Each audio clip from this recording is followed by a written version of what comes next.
Aku tak pernah curiga padanya.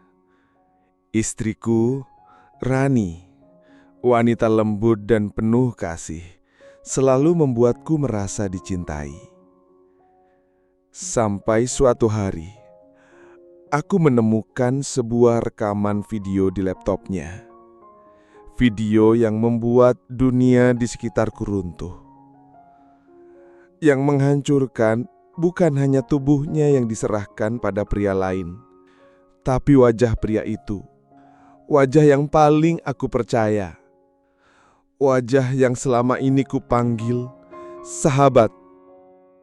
Bandung, kota kembang yang selalu terasa sejuk dan syahdu, menjadi saksi bisu kisah hidupku yang sempurna.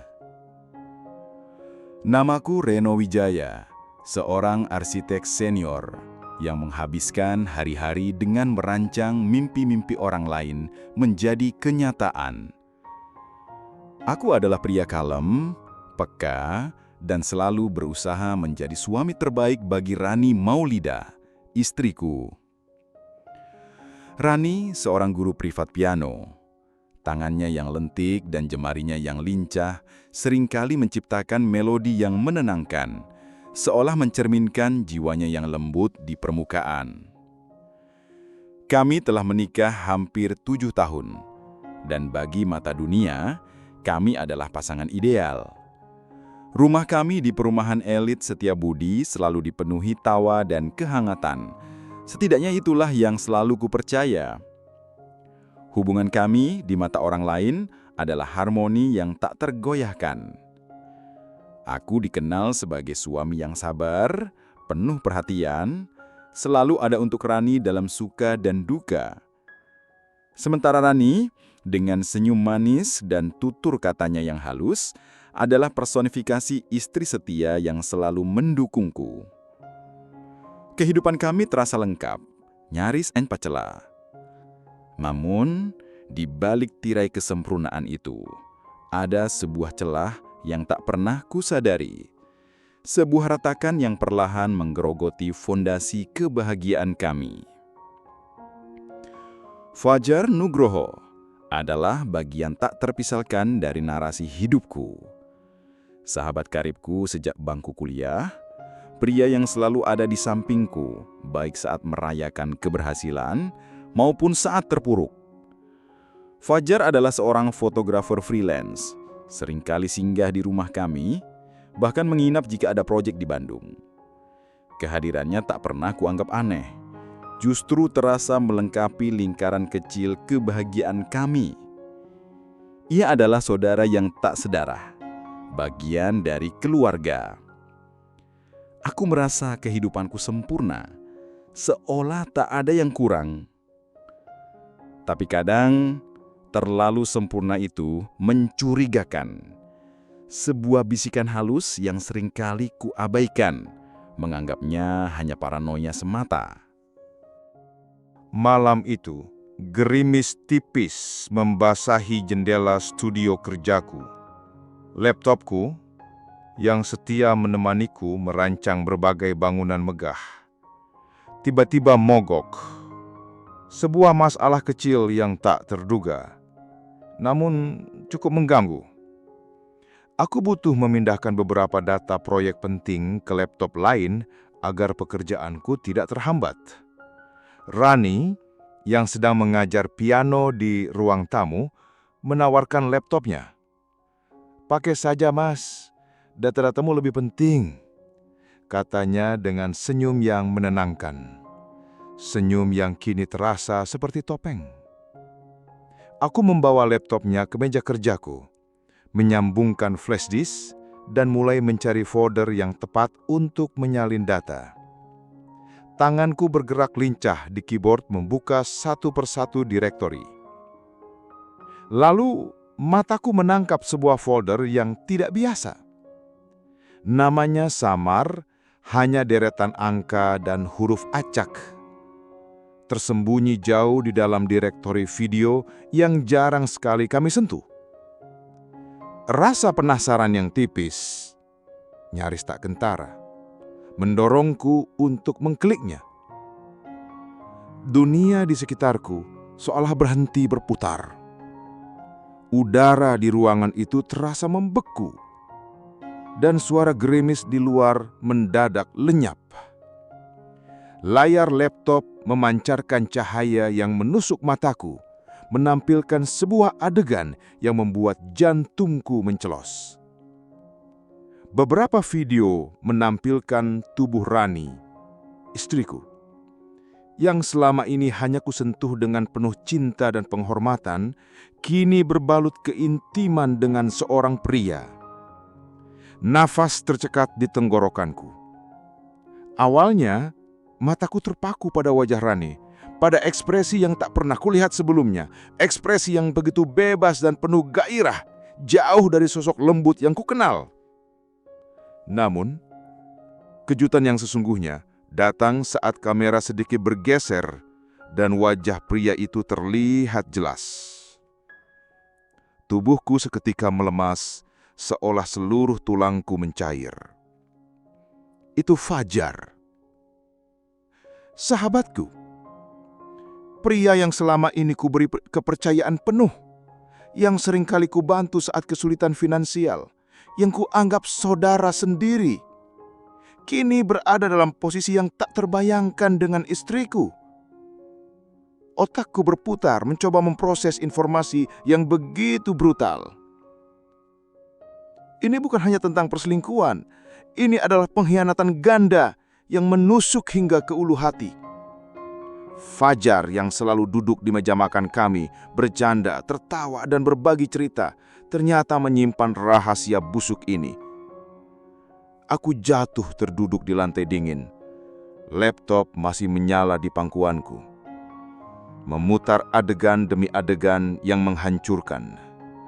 Bukan karena amarah semata yang membakar dadaku, melainkan rasa sakit yang luar biasa, terpaduan antara kekecewaan mendalam dan kehancuran kepercayaan. Dua orang yang paling kucintai, yang paling kupercaya, telah bersekongkol menghancurkan duniaku. Air mata tak bisa kubendung lagi mengalir deras membasahi pipi. Bukan air mata kemarahan yang mengalir, tapi air mata dari hati yang hancur berkeping-keping, dari jiwa yang merasa dikhianati begitu keji. Malam itu, di tengah rintikan gerimis, duniaku runtuh, dan aku tahu tak ada lagi yang akan sama. Reno tidak langsung mengonfrontasi keduanya. Rasa sakit dan keterkejutan yang begitu hebat melumpuhkannya, mengubahnya menjadi patung yang bernafas. Ia menahan semuanya dalam diam, membiarkan luka itu menganga di dalam dadanya, meresapi setiap detiknya. Ia tahu amarah yang meledak-ledak hanya akan berakhir dengan penyesalan. Yang ia butuhkan adalah kejelasan, kepastian, dan rencana yang matang. Perlahan, ia mulai menjaga jarak. Ajakan makan malam bersama yang dulu selalu ia sambut dengan antusias, kini ia tolak dengan berbagai alasan. Senyum yang ia ukir di wajahnya terasa palsu, berat dan hambar, seperti topeng yang dipaksakan. Setiap pagi, saat Rani menyiapkan sarapan, atau saat Fajar datang berkunjung dengan alasan pekerjaan, Reno memerhatikan setiap gerak-gerik mereka. Matanya yang dulu penuh cinta, kini dipenuhi kecurigaan. Menelisik setiap sentuhan, setiap tatapan, setiap bisikan. Ia mencocokkan fakta-fakta kecil yang dulu ia abaikan, tatapan mata Fajar yang terlalu lama pada Rani, tawa Rani yang terlalu lepas saat bersama Fajar, alasan-alasan aneh Rani saat ia pulang larut atau saat Fajar menginap lebih lama dari biasanya. Potongan-potongan puzzle itu kini bersatu membentuk gambaran yang mengerikan hingga ia yakin bahwa perselingkuhan itu sudah berlangsung lama, jauh sebelum ia menemukan rekaman terkutuk itu. Minggu-minggu berikutnya adalah neraka bagi Reno. Ia tidur hanya beberapa jam, pikirannya terus berputar, menyusun strategi. Ia mempersiapkan semuanya diam-diam dengan ketenangan yang menakutkan. Ia menyusun berkas perceraian dengan bantuan pengacara terpercaya, mengamankan aset-asetnya, memindahkan seluruh tabungan ke rekening terpisah yang hanya ia ketahui. Di sela-sela pekerjaannya sebagai arsitek, ia diam-diam mencari dan membeli sebuah rumah baru di Yogyakarta, kota yang selalu ia impikan untuk ditinggali, jauh dari bayang-bayang pengkhianatan ini. Setiap langkah diambil dengan presisi, tanpa sedikit pun emosi yang terlihat di permukaan. Ia adalah seorang arsitek yang sedang merancang kehancuran sebuah hubungan dengan detail yang sempurna. Puncaknya tiba pada suatu malam yang tenang. Reno mengajak Rani dan Fajar makan malam bersama di rumah mereka sendiri. Suasana terasa canggung, namun Reno berusaha keras menampilkan wajah yang ceria seolah tak ada beban yang menghimpit jiwanya. Dengan tenang, ia menyajikan makan malam istimewa, hidangan favorit mereka bertiga seperti biasanya. Aroma masakan memenuhi ruangan, menciptakan ilusi kehangatan yang menyesakkan. Rani terlihat sedikit lega, mungkin mengira kecanggungan beberapa minggu terakhir hanyalah perasaannya saja. Fajar di sisi lain tampak sedikit gelisah, sesekali melirik Reno dengan tatapan yang sulit diartikan. Setelah makan malam selesai, saat piring-piring kotor sudah dibereskan dan mereka bertiga duduk di ruang keluarga, Reno bangkit. Dengan gerakan lambat dan penuh perhitungan, ia memutar layar proyektor yang tersembunyi di sudut ruangan. Rani dan Fajar saling pandang, sedikit bingung. Tanpa berkata apa-apa, Reno menyalakan proyektor dan menekan tombol play. Layar putih di dinding seketika dipenuhi cahaya, menampilkan adegan yang familiar, namun kali ini terasa begitu nyata dan menusuk. Rekaman itu, rekaman yang menghancurkan duniaku. Wajah Rani yang penuh gairah, tubuh Fajar yang tak asing lagi. Rani langsung pucat pasi. Warna darah seolah lenap dari wajahnya, digantikan oleh ketakutan dan rasa bersalah yang kentara. Ia mencoba meraih tangan Reno, namun Reno menariknya dengan gerakan halus namun tegas. Fajar tercekak, matanya membelalak, lalu mencoba bicara. Kata-kata tercekak di tenggorokannya. Reno, aku bisa jelaskan." Namun Reno menatap mereka berdua. Bukan dengan amarah yang membara, bukan dengan teriakan yang memekakkan telinga, tapi dengan luka yang begitu dalam yang terpancar jelas dari kedua matanya yang basah. Suaranya rendah, nyaris berbisik. Namun setiap kata mengandung beban ribuan ton kekecewaan. "Aku cuma mau tahu, kalian mulai tidur bersama kapan? Sebelum atau sesudah aku bantu bayar hutang Mujar?" Pertanyaan itu menghantam Fajar seperti palu gombak. Ia tak bisa menjawab, hanya terdiam membeku.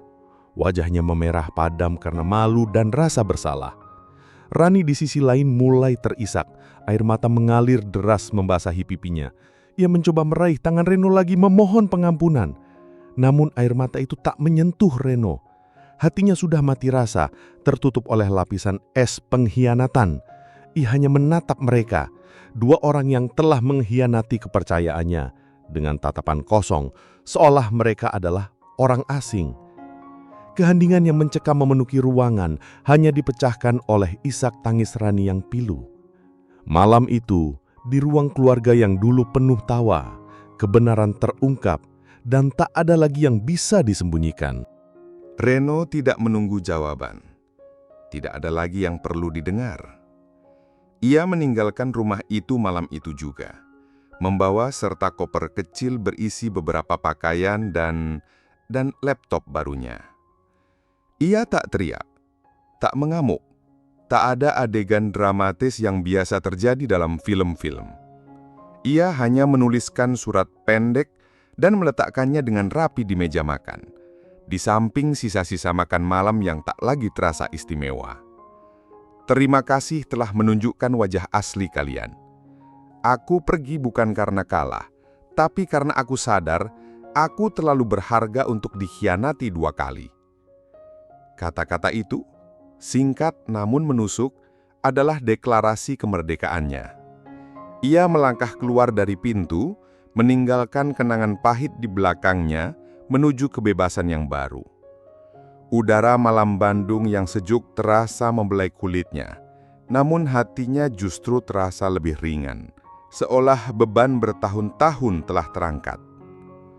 Beberapa bulan kemudian, Reno menemukan kedamaian di Yogyakarta. Kota budaya itu menyambutnya dengan tangan terbuka, menawarkan suasana yang tenang dan inspiratif. Ia membuka studio arsitektur kecilnya sendiri, mengaplikasikan filosofi hidup barunya ke dalam setiap desain. Bangunan-bangunan yang ia ciptakan kini tidak hanya indah secara estetika, tetapi juga kokoh, mencerminkan ketahanan jiwanya yang telah teruji. Tak hanya itu, kisahnya yang inspiratif tentang bangkit dari keterpurukan membuatnya sering diundang sebagai pembicara dalam berbagai seminar tentang healing trauma dan kebangkitan setelah pengkhianatan. Ia berbagi pengalamannya bukan untuk mengumbar kesedihan, melainkan untuk memberikan harapan dan kekuatan kepada orang lain yang pernah merasakan hal serupa. Fajar, kabar terakhir yang Reno dengar, sahabat yang telah mengkhianatinya itu hilang ditelan skandal. Proyek-proyeknya terbengkalai, reputasinya hancur, dan ia menghadapi kebangkrutan yang tak terhindarkan. Karma mungkin? Bekerja dengan caranya sendiri. Dan Reno, ia tersenyum. Senyum yang tulus, yang datang dari hati yang telah sembuh. Ia berdiri di balkon studionya, memandang langit senja Yogyakarta yang memerah, merasakan angin sepoi-sepoi membelai wajahnya. Hidup, ia menyadari, bukan tentang siapa yang kau pertahankan mati-matian, bahkan jika itu adalah orang yang kau cintai.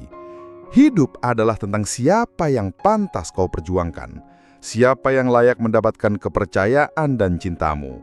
Dan terkadang, perjuangan terbesar adalah melepaskan demi menemukan kembali dirimu yang lebih kuat, lebih bijaksana, dan lebih berharga. Ia telah menemukan kedamaian, bukan dalam balas dendam, tetapi dalam kebangkitan dirinya sendiri. Kisahnya adalah bukti bahwa dari abu kehancuran bisa lahir Ponex yang lebih indah.